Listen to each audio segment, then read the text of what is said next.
Nós temos acompanhado, como todo brasileiro tem acompanhado atualmente, a crise que leva o país, cada dia, a se espantar mais com os acontecimentos na política nacional. Ontem, ainda, a Polícia Federal entrega no STF um pré-relatório de um inquérito feito contra o presidente da República, em que aponta indícios fortes de irregularidades.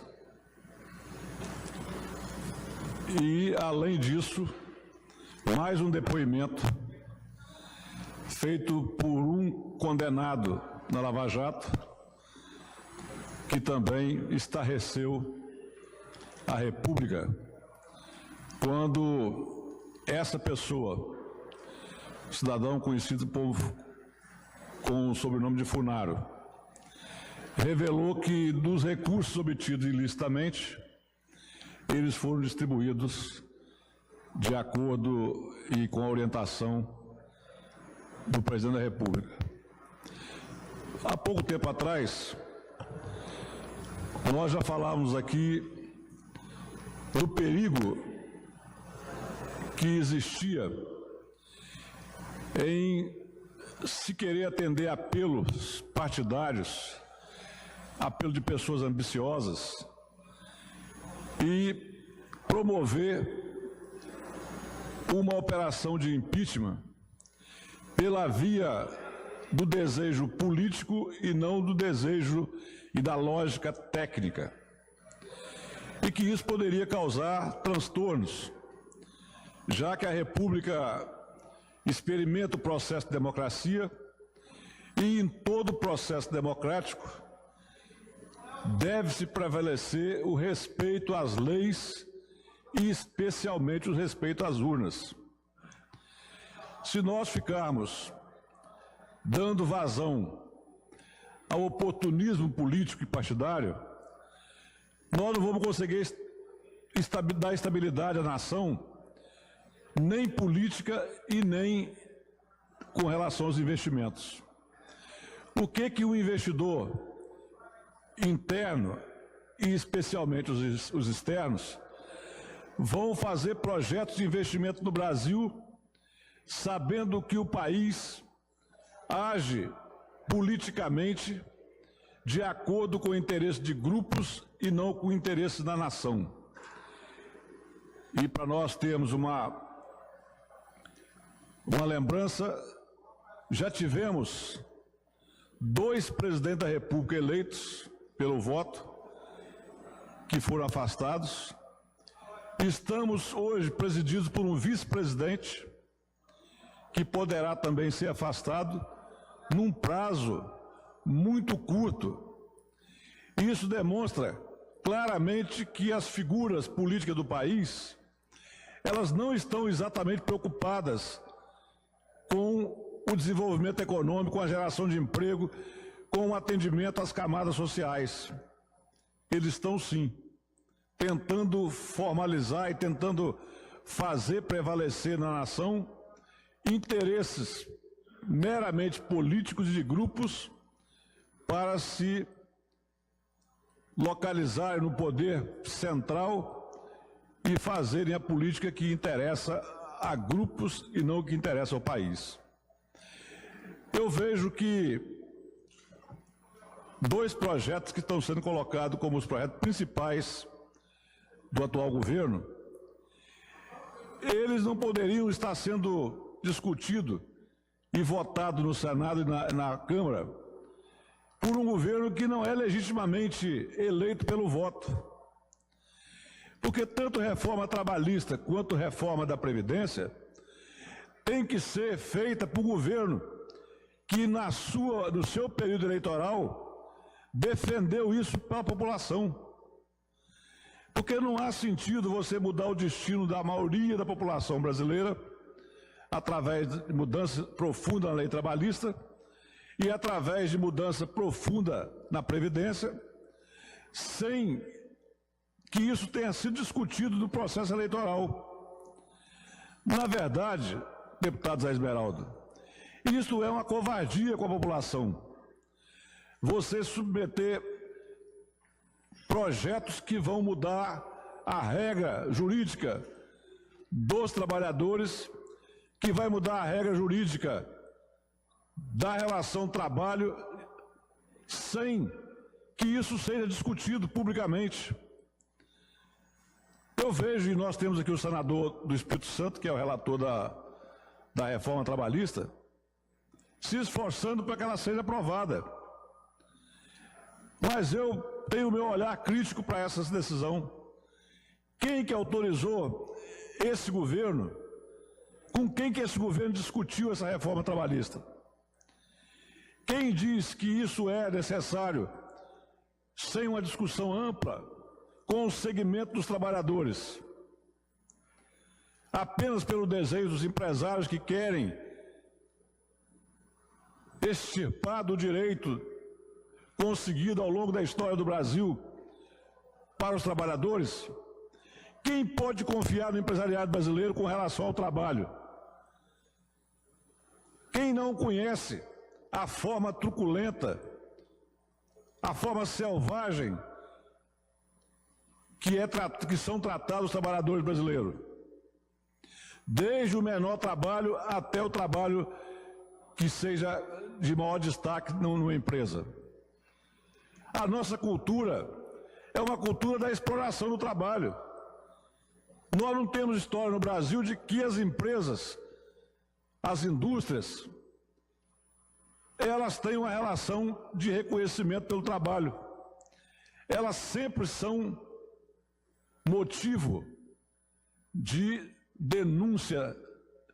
Tanto é que a Justiça do Trabalho, no Brasil, ela possui uma quantidade imensa diariamente de ações trabalhistas.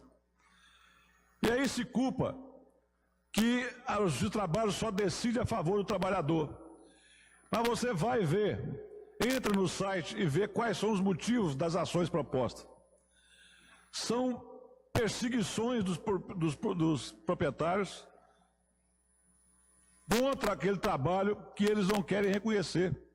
Porque, na verdade, a nação brasileira foi forjada, desde da escravidão, a um sistema de quem tem pouco tem que produzir sem ter devida remuneração, sem ter devido respeito à legislação.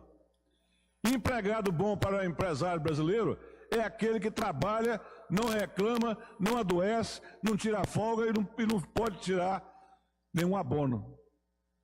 Ele só é compreendido como bom trabalhador nesse nível. E nós não estamos na época da escravidão. Nós não estamos na época em que as pessoas querem se enriquecer não pelo desempenho empresarial, pela competência empresarial, mas querem se enriquecer em cima de pagar pouco ao trabalhador, aquele que produz e que faz sua empresa crescer.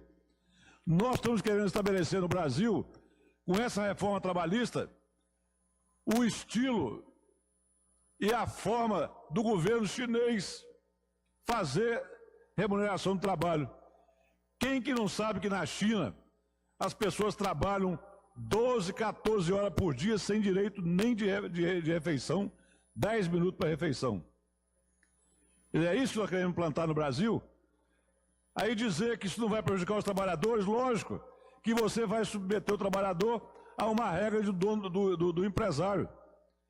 E ele vai de acordo com o interesse que lhe convém admitir e demitir, sem criar nenhuma condição para que aquele que está trabalhando, está exercendo a função principal, que é produzir, esteja o seu direito e os seus benefícios reconhecidos.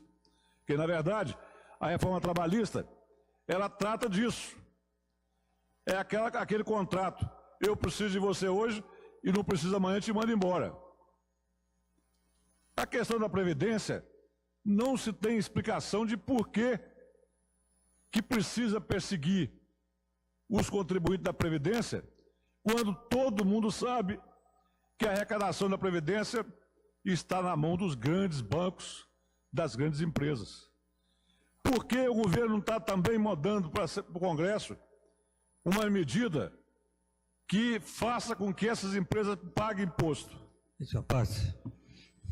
O Bradesco, que todo ano exibe o seu lucro, é devedor da Previdência. E qual é a Previdência que tem contra isso? Quer dizer, o Estado perdeu a sua autoridade de arrecadação, perdeu a sua disposição de fazer recolher daquilo que tem, que deve pagar, para poder sacrificar o trabalhador, que tira do seu salário 11% todo mês, para fazer um fundo de previdência, que agora está ameaçado de não receber, porque aqueles que devem a previdência, que têm condições de pagar, não pagam.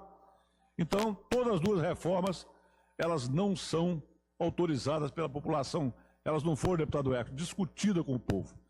E não pode um presidente que assumiu sem discutir com ninguém que ia fazer isso, achar que para atender os empresários, para atender o setor produtivo, tem que perseguir os trabalhadores e tem que perseguir os contribuintes da Previdência brasileira, que se puxar nos dados, a arrecadação da Previdência dá para triplicar, mas ela só é cobrada dos trabalhadores, não é cobrada das empresas. Eu penso que os trabalhadores capixabas estão muito tristes nesse momento da discussão dessa reforma no Congresso.